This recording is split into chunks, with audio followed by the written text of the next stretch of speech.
TV पर और मैं हूं मीनू राठी लेकर आई हूं आपके लिए कुछ खास खबरें। तो चलिए नजर डालते हैं आज की कुछ खास खबरों पर। भारत में सिटीजनशिप अमेंडमेंट एक्ट 2019 को लंबे इंतजार के बाद लागू कर दिया गया है। केंद्र सरकार ने इसकी नोटिफिकेशन जारी कर दी है।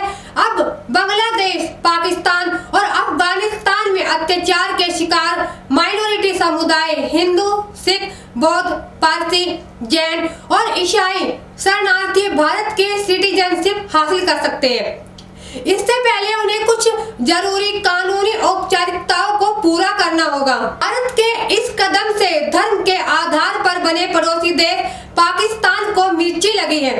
भारत में सीए लागू होने के बाद पाकिस्तान ने ऐसा बयान दिया है जिसे सुनकर आपकी हंसी छूट जाएगी।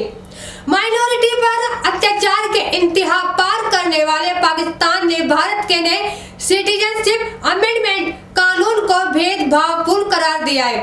हिंदुओं, सिखों, ईसाइयों पर बेइंतहा अत्याचार करने वाले पड़ोसी देश ने दावा किया है कि यह कानून लोगों के बीच उनकी आस्था के आधार पर भेदभाव करता है। सीए के इम्प्लीमेंटेशन पर टिप्पणी करते हुए पाकिस्तान विदेश कार्यालय की प्रवक्ता मुमताज जहरा बुलूच ने कहा कि जाहिर तौर पर कानून और प्रासंगिक नियम भेदभावपूर्ण प्रकृति के हैं, क्योंकि ये लोगों के बीच उनकी आस्था के आधार पर भेदभाव करते हैं। हास्यास्पद ये है कि जिस देश का गठन ही धर्म के आधार पर हुआ है, वो आस्था और धर्म के नाम पर भेदभाव करने की दलील दे रहा है। अब पाकिस्तान क्या बोला इस पर?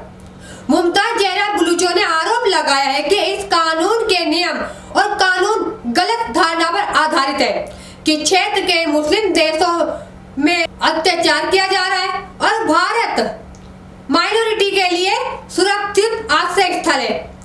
बुलूच ने कहा कि पाकिस्तान की संसद ने 16 दिसंबर 2019 को कानून की आलोचना करते हुए एक प्रस्ताव पारित किया था, जिसमें इसे समानता और गैर भेदभाव के अंतर्राष्ट्रीय मानदंडों और अंतर्राष्ट्रीय मानवाधिकार कानून के खिलाफ बताया था। अब इस तरफ से भारत ने अपना पक्ष रखा है।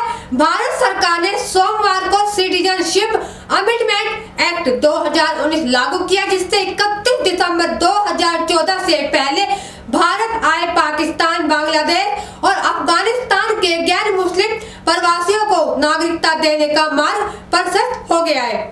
सरकार ने यह भी कहा है कि सीए पर भारतीय मुसलमानों को किसी तरह की चिंता करने की जरूरत नहीं है, क्योंकि इस कानून का भारतीय मुसलमानों से कोई लेना देना नहीं है। उनके पास अपने समक्ष इंडियन सिटीजनशिप अमेंडमेंट एक्ट के समान अधिकार है। तो आज के लिए बस इतना ही। आगे भी हम आपके लिए लेकर आते रहेंगे कुछ और खास खबरें। तब तक बने रहिए हमारे channel connect Bharat news live TV पर। नमस्कार।